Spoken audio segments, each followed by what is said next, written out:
What up, guys? Welcome to the Son of Wonder. Guardians of the Galaxy Volume 3 is dropped in theaters, so let's conversationalize. Alright, guys. So I had really high hopes for this movie. I absolutely love the first Guardians. I am not a fan of the second one, but still had really high hopes for this one that they would send off the Guardians in an awesome way, and there's a lot about this movie that I loved. There is. But there's also a lot about this movie that just did not work for me. And, I've heard other people say it's the best movie since Endgame. If you don't count No Way Home, since it's more on the Spider-Man side of things and not the MCU side of things, that's not really a high bar.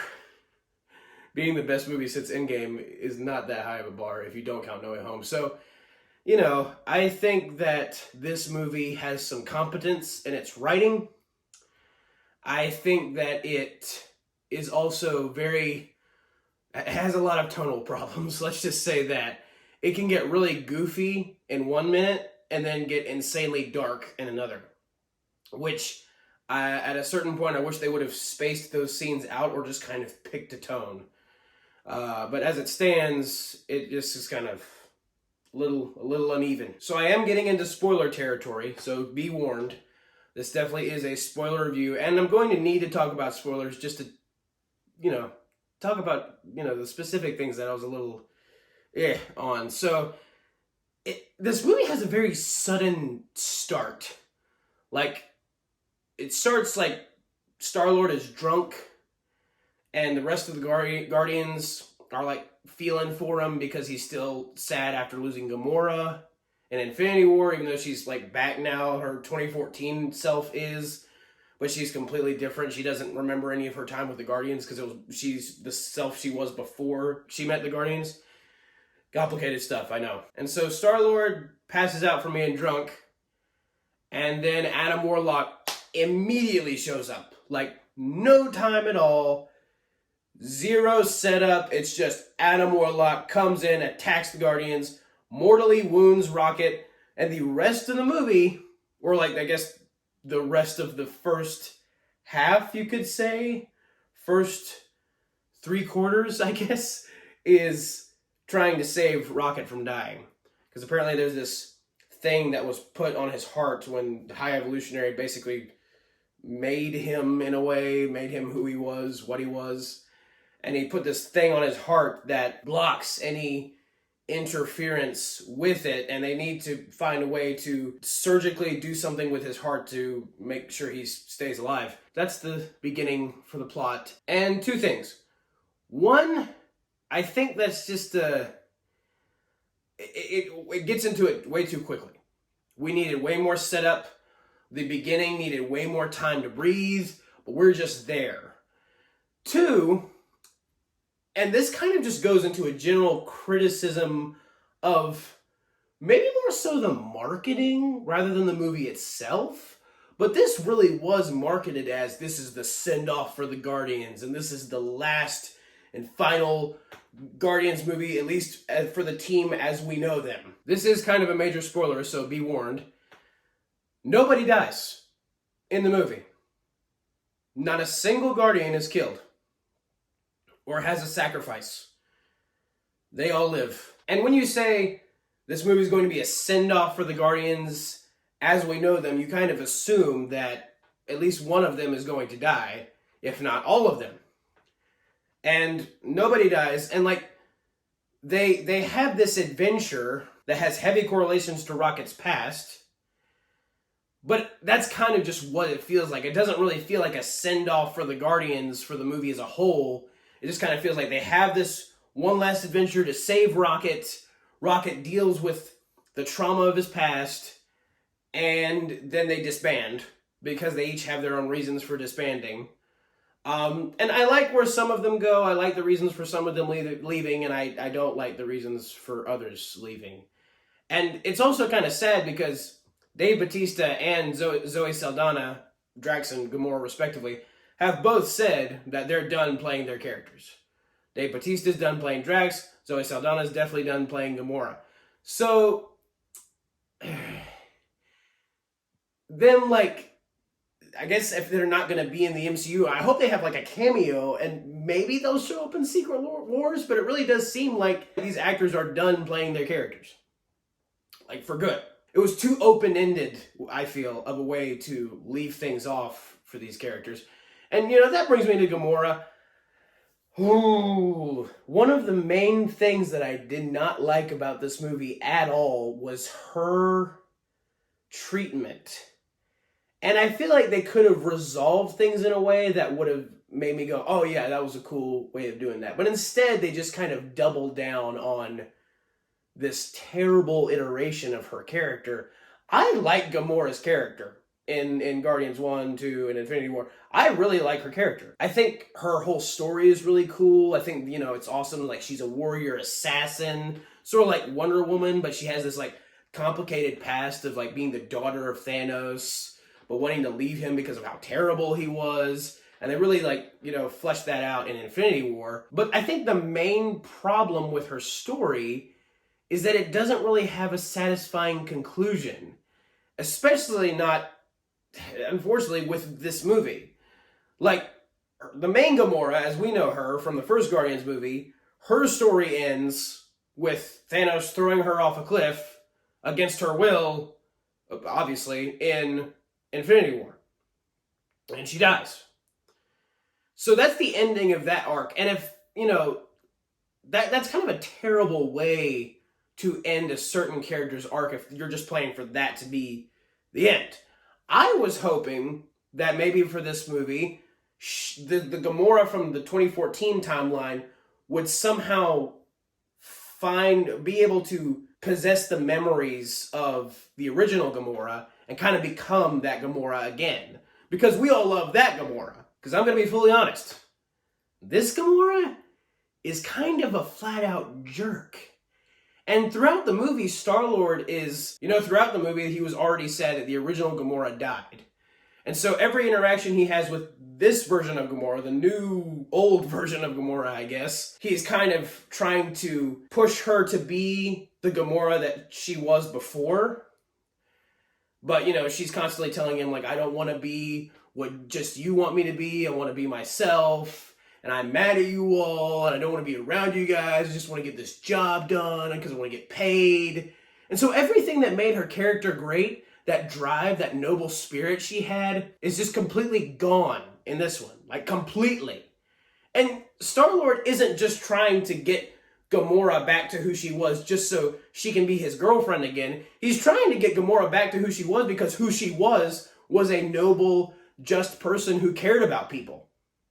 Who was selfless. So he's not just doing it for selfish reasons. He literally says at one point in the movie, you used to be kind and care about people and now you don't at all. But then at the end, the resolve that they have with each other is Star-Lord saying, I'm not going to try to change you because you're pretty great the way you are. I don't know what Gamora he was around the entire movie. He kept, complaining about how mean she was. But then all of a sudden at the end, he's like, oh no, you're just fine the way you are. And then what's even weirder, and one of the friends I saw the movie with pointed this out as well, is that she's so rigid and against having any relationships with any of the Guardians at all as this version of herself. But then apparently, she has a bond with the Ravengers led by Sylvester Stallone's character, Stakar, I believe is his name. She has a bond with them. Like, the last moment you see Gamora is her going back to them and her smiling all of a sudden and being all cheerful. And hey, she's back with her friends who are now the Ravengers. So it's just weird to me that she's so open to being friends with them who really, if she's open to being friends with them, it's just weird to me that she wouldn't be open to being friends with the Guardians. That's just kind of strange. Especially if this is the last we're going to see of Gamora. So that's the main thing I don't like in this movie is her treatment. She goes from being this awesome character throughout the first two Guardians movies and then Infinity War, and then just being this very unlikable character in this movie and not really having a send-off or resolve to her character arc. So that's just very, very strange. Going to Rocket's story in this movie, it's dark. Like, it's intense, but like even more intense than I would say the MCU's gotten before. In fact, in general, I think this might be the most violent MCU film. Like most of the MCU films, I would say like 10 to 13-year-olds, you know, don't usually have to be that concerned with the violence of the movie. It's not usually that brutal. But in this movie, they crank it up a bit. Even the action sequences are more brutal than MCU movies usually are.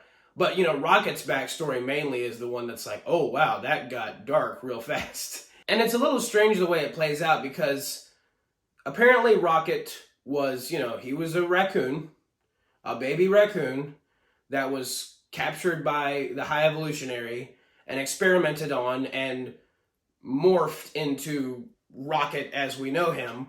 Like one of the High Evolutionary's earlier experiments to try to create a higher life form. And he had a bunch of friends that were also experimented on, animal friends. And it, like, there are some moments where, oh, that's sweet, they're bonding, they're animal friends, they're getting along. And then they all die.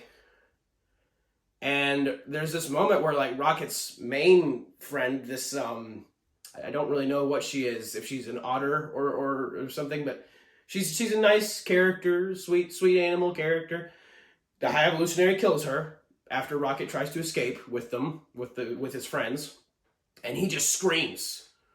And it's probably like the most intense, especially any Guardians movie he's ever gotten, like the most intense moment of all the Guardians films is just him, like, his cute friend has just died, his cute animal friend has just died, and he's just like, ah, he's just screaming his lungs out. And the High Evolutionary who just killed the animal's like, oh, whatever, you'll get over it. And then he just loses his mind, pounces on the High Evolutionary, and just literally scratches the living daylights out of the dude's face. To where later, when you actually see what the High Evolutionary's face ended up looking like after Rocket did that, it's literally basically just a skull with some muscle tissue on it. And it's a very disturbing image. That's the thing, is like, this movie's rated PG-13, but not only is there an F-bomb in it, there's also all of these really disturbing and frightening images that I'm just like, I think they pushed that rating a little bit. But that's just me, but I think they pushed that rating. Also, there's some strange choices with, like, Rocket's friends, because like I said before, yes, it's kind of sweet to see them bond, but at the same time, they're all like, you know, they're experimented on, so they have like these robot parts to them. One of my friends compared it to like the toys from that Sid owned in the first Toy Story, all like the mangled toys with the different parts added to them. And that's kind of what it's like here, but except with the animals. And so in the moments where they're trying, like, they're bonding and Rocket's, you know, having fun with his friends, and you get to see the little, like, more joyous moments of Rocket's backstory, you're like, oh, that's sweet. And then for a minute, you're like, maybe this is dragging a little too long. Like, this is a little too weird to be having, you know, this length of a scene with this whole thing. So that's partially what I'm talking about with, like, tonal issues. It's like, you have this really weird, goofy side of the movie. You have this, like, wholesome, sweet side of the movie that wants everybody to have a happy ending. And then you also have this really insanely brutal and dark history, backstory side of the movie that's just unsettling at times. And they're trying to juggle all of that in this film, and it does not work in a lot of moments. Even, like, oh my gosh, they're trying to get these, the Guardians are trying to get these codes so they can, you know, bypass the mechanical thing on Rocket's heart to save his life. And, like, the first thing they do is go to the High Evolutionaries, his company, I guess, that he owns, like, his intergalactic company is called, like, Orgel Corp, I believe. And they basically go to Orgel Corp, the headquarters of Orgel Corp. And, oh my gosh, the guards of this Orgel Corp place, their suits are so dumb and stupid looking. I'm not even kidding. They're like, look, a bunch of, like, almost like Clayface wannabes, but they're all like puffed up, like they're wearing, I don't even know, like it's like a bad Thing costume from Fantastic Four. It's just so dumb looking, and then you're juggling that, like, even the way the place looked was all like, it's very campy and cheesy looking, juggling that with you have Rocket's backstory later in the movie that's like really dark and serious. Ooh, so like some of the problems are a little Guardians 2 problem-esque, but a lot of the problems are more like just specific to Guardians 3. In fact, I would say that this movie, one of the things I guess it does well is being its own, because it definitely doesn't try to be the first Guardians, it definitely doesn't try to be the second Guardians, it is definitely its own movie. And on one hand, that's points for originality. But on the other hand, the first Guardians movie, there's a reason it's so good. They had a formula and they nailed it. And I was really hoping they would capture the magic of the first Guardians movie in this movie, and they really don't. They have some great scenes. Like, there's some great action sequences. Drax gets to kick, I think, the most butt in this movie. Like, that was one of my criticisms before, is that in the first Guardians movie, he gets to kick some butt, but then he gets his own butt beat by Ronan. In the second Guardians movie, he doesn't really get to kick any butt at all. And he's Drax the Destroyer, so you'd figure he'd get to destroy more stuff. And in this movie, like, he takes on Adam Warlock, like, and holds his own. So, I mean, he's definitely kicking butt in this movie, and that I really did appreciate. I feel like all of the Guardians in this movie, while I don't like some of the character choices, are still really good fighters and get to each kick their own amount of butt, which is always nice when you're watching a superhero movie. Especially concerning a team of superheroes, giving them equal time to shine is always a good thing to do. But I've talked a lot about the heroes, so let's talk about the villain a bit, the High Evolutionary. He's definitely something. He's, probably one of the most intense bad guys of the MCU thus far, if not the most intense. He's one of the most evil bad guys in the MCU thus far, if not the most evil. Like, his experiments on these animals, as well as these other beings he's created from animals or whatever, is just horrendous in every sense of the word. But he's also a bad guy that's like, you can tell he has a philosophy, but they don't really flesh out that philosophy. Like, he wants to create the perfect society. And even in the trailers, they have this line that Rocket says where he's like, he didn't want to make things perfect. He just hated things the way they are. And when I heard that line in the trailer, I was like, wow, that's a very intriguing line. It makes me want to know more about this bad guy and what he believes, to flesh out this villain, to flesh out this character. And, in the movie, they kind of trick you a little bit, because in the movie, Rocket says that to the High Evolutionary just before he gets blown up in his ship.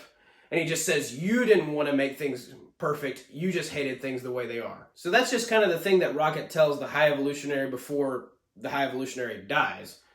So they don't really, flesh out any of the villain's beliefs in this movie.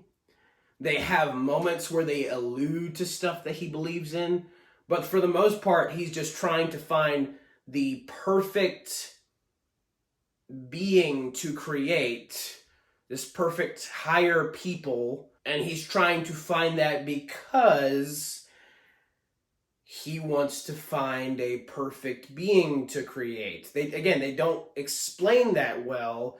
That's just basically what he wants, and you don't know why he wants it.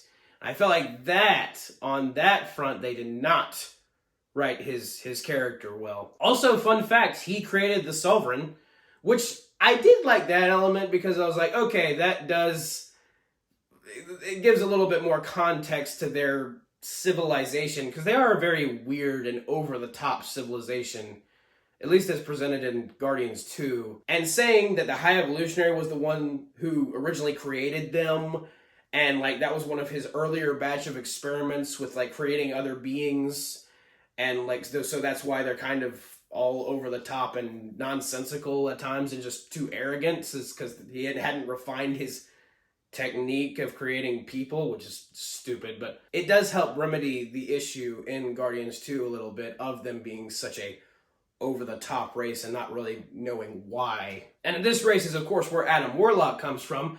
And Adam Warlock in this movie is... in the comics, he's a very wise being. He's very stoic, but he's a good guy, and he's knowledgeable about a lot of things. I think he did start out as a bad guy in the comics, so that is accurate in this movie.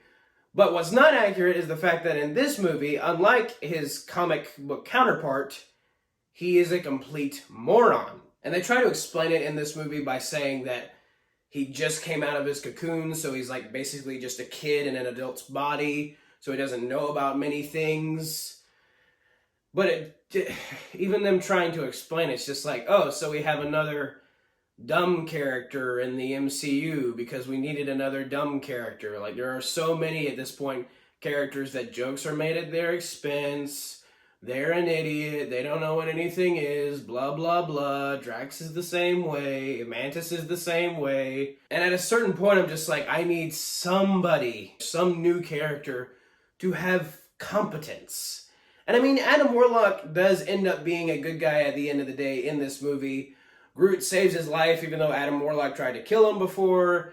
And Groot says that, in his own, I am Groot language, everybody deserves a second chance. And so you can tell that, speaks to Adam Warlock. And then Adam Warlock saves Star-Lord at the end of the movie. And I swear, if they had killed Star-Lord in the way it looked like they were going to, I would probably rate this movie as one of the worst in the MCU. I would have hated that way of killing Star-Lord.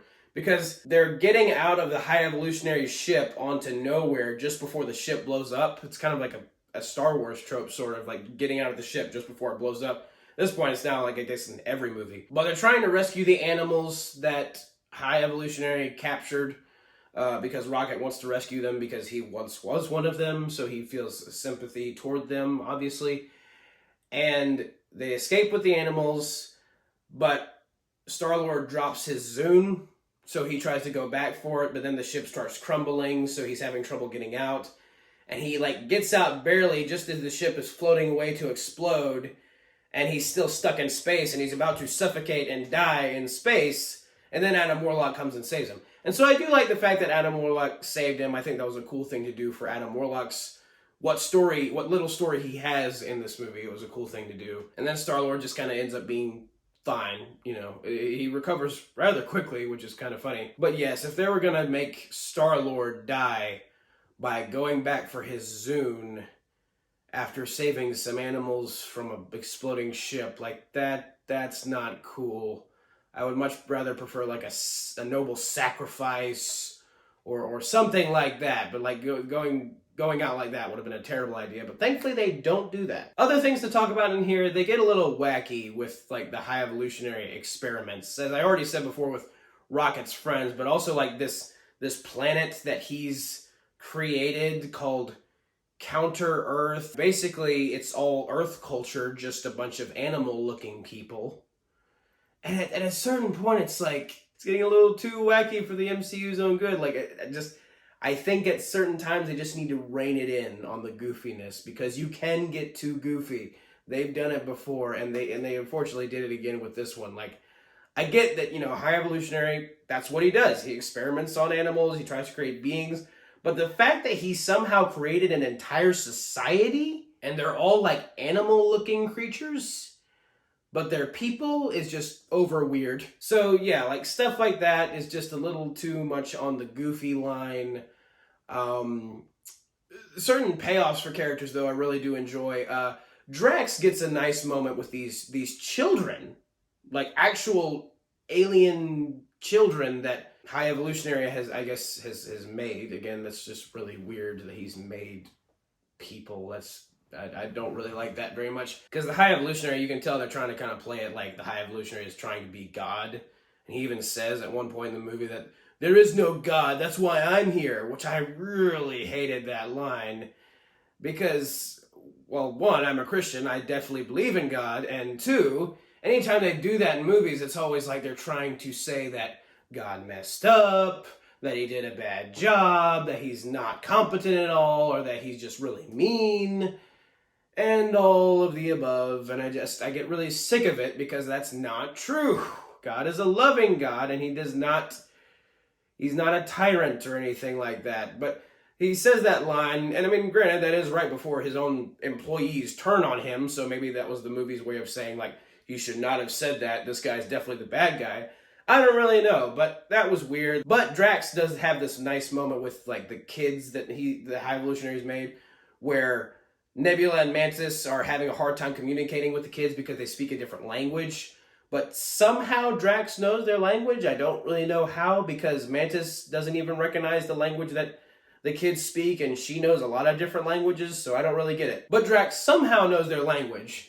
But he does, like, he says to the kids, like, I was a dad once, and my little girl liked when I made monkey noises. But then Drax starts acting like a robot because he probably has no idea what a monkey is. But it's just a really fun, endearing, and sweet scene that shows, like, the inner, softer side of Drax the Destroyer. Shows him being a dad and actually being competent in that moment, even though everybody keeps calling him stupid in the movie. He's actually being competent in that moment by communicating with the kids to do what they need to in order to escape, and helping and doing something for the plot of the film that's good. And he's like saving people in his own dad way, and I really enjoy that. Even at the end of the movie, they kind of say, like, Drax, you weren't really meant to be a destroyer, you were meant to be a dad. That was pretty cool, because it ends, like, after they've resolved everything. Rocket has confronted the High Evolutionary. That was another thing, is, like, the last fight with the High Evolutionary wasn't really a last fight. It was just a massive beatdown from the Guardians, beating down the High Evolutionary.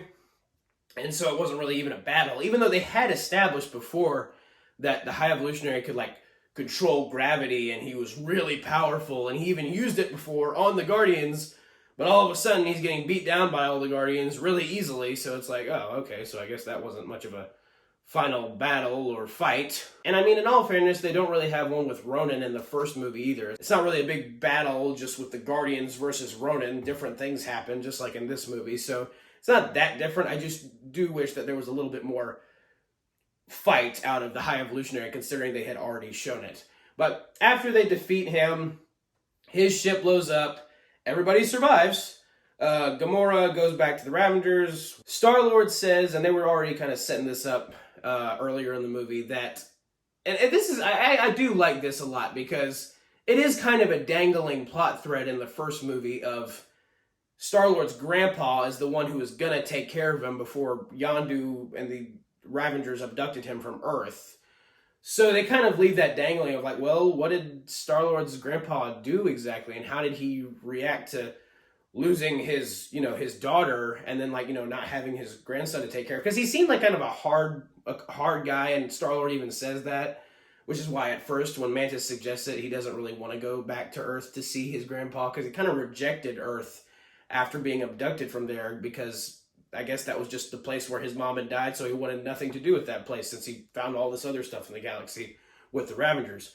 But at the end of the movie, he decides, like, hey, I've been running from the fact that my mom died on Earth a really long time now, and I need to go be back with my actual family. So he goes to see his grandpa again, and his grandpa, of course, is like, oh my gosh, Peter, you're here, and they have a hug. And then Star-Lord is on Earth now. He is now currently an Earth resident, so that is very interesting. And at the tail end of the movie, the second post-credit scene, I'm just going to go ahead and talk about it now since it relates to Star-Lord. Star-Lord is sitting with his grandpa at the table talking about mowing the lawn. But then after that definitely random scene, I don't really get what the conversation was meant to allude to yet. But after that random scene, there was a caption on the screen that said, Star-Lord will return, as the MCU has always been known for, putting up the things that say so-and-so will return. And so that is very interesting that Star-Lord still seems to be a player in the MCU, that he could possibly pop up later, do some stuff. I really hope that he's involved in Secret Wars and Kang Dynasty in some way. That's another thing is, where they leave off the Guardians in this movie,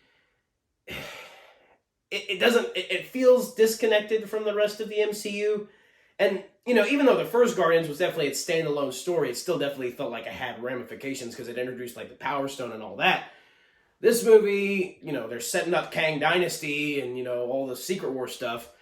They didn't really connect anything of it to the rest of the MCU. And I know they wanted this to be the send-off for the Guardians, but since it wasn't really even that much of a send-off, it's just weird to me that they didn't decide to, in some way, connect it to the rest of the MCU or the larger story to try to make things a little tighter, which they need to at this point, desperately. But as far as the rest of the Guardians, where they leave off, Mantis leaves because she leaves. They don't set it up at all in the movie.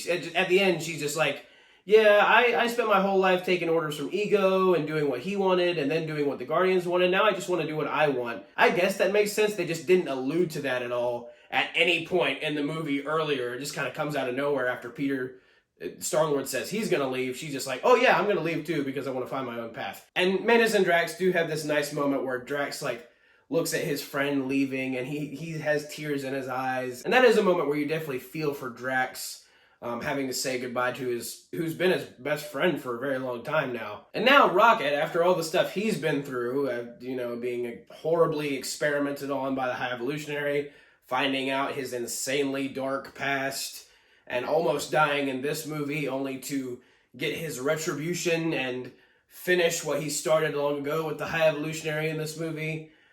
He is now the new leader of the new Guardians of the Galaxy, which a lot of the time when they'll do the new version of the team, it gets really dumb and just not as good as the old version. However, this new version of the Guardians of the Galaxy that are more set up in the first post-credit scene for this movie, I actually really like it because it's basically the original Guardians of the Galaxy from the comics. At least the original Guardians team that I am aware of from the comics. I think there was an original Guardians team before this one, but this is still like one of the classic variations of the Guardians team. Because you got Rocket as the leader.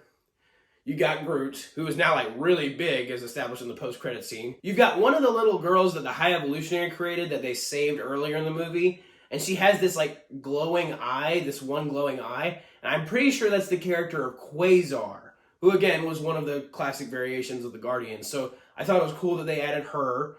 Except she's a little girl in this movie, when I'm pretty sure she's an adult in the previous comic iterations. But you have Kraglin as well, and then you also have Adam Warlock, and he's also a member of like one of the classic variations of the Guardians. So I did like that, they're in action. The post-credit scene like teases a little bit of them going into battle for other planets like the Guardians do, and they listen to Come and Get Your Love. That's like the final song they play in the movie as far as like the song that plays during a scene goes. And I really liked that this Guardians iteration kind of ends where it began with Come and Get Your Love. I did like that parallel. I do wish that they would have just had that song be the one that played at the end of the actual movie and not just in the post-credit scene. Because the song they play at the end of the actual movie is like it's a little obscure one. And it's not like, it doesn't feel Guardians. Because the Guardians was very 70s. But they kind of jump more into 90s and 2000s in this movie. So it doesn't feel as endearing or fun or classic as the original Guardians movie did. But they have like this massive dance party. Nebula and Drax are going to stay behind on Nowhere together to help look after the children and the animals that they got from High Evolutionary's ship. They're going to look after all of them, take care of them. And they have like a dance party in the end, so that's fun. So yeah, some of the payoffs were good. Even Kraglin finally gets to learn how to use Yondu's arrow. He even sees Yondu for one moment, where Yondu's like, I don't use my head to control the arrow, I use my heart. The same thing he says to Quill in Guardians 2, and Kraglin sees Yondu and he hears him telling him that, and he uses the arrow to fight off the minions of the High Evolutionaries. They're invading Nowhere. So I really enjoyed that payoff. Also, there's a really awesome action sequence toward the end where the Guardians, in order to save the kids on the High Evolutionary ship, bust into like this hallway and fight off all of these weird experimental minions of the High Evolutionary. They're like these evil, disgusting, ugly looking animal robot hybrids. It's really disturbing actually. But that combined with some of the High Evolutionary's like human minions, the Guardians fight all of them to like a Beastie Boys song. I'm not sure exactly which Beastie Boys song it is, but it is a Beastie Boys song. So it's just a really cool action sequence. It like pans from Guardian to Guardian to Guardian, like each having their own beat down with one of the minions or a few of the minions. Star-Lord gets to take out some people. Gamora, Nebula, Rocket, Groot, Drax, Mantis, they each get a moment to shine in this action sequence. So it probably is one of the best of the Guardians action sequences, and maybe even one of the best of the MCU. I really liked that action sequence because it uses each of their powers as well. So overall, the movie definitely had some good moments. Had some good things about it. But at the same time, there were a lot of just goofy stuff, tonal issues, and story choices that I did not enjoy. So I will say that this movie was decent, but I definitely don't think it was great. That's really frustrating because I was hoping it would be to, pull Marvel by the bootstraps out of the hole that they've dug themselves, but I don't really think that's what this movie did. But thank you guys for watching my review of Guardians of the Galaxy Volume 3. I will always be hopeful for what's to come from Marvel, but I'm not really feeling it right now. We'll see. Secret Invasion is up next as far as any Marvel project is concerned, movie or show, in June. So I'm definitely excited for that one. We'll see how good it is. But thank you guys for watching. Have a very blessed day. May the Lord be with you. May the Force be with you. Goodbye. And that's a wrap.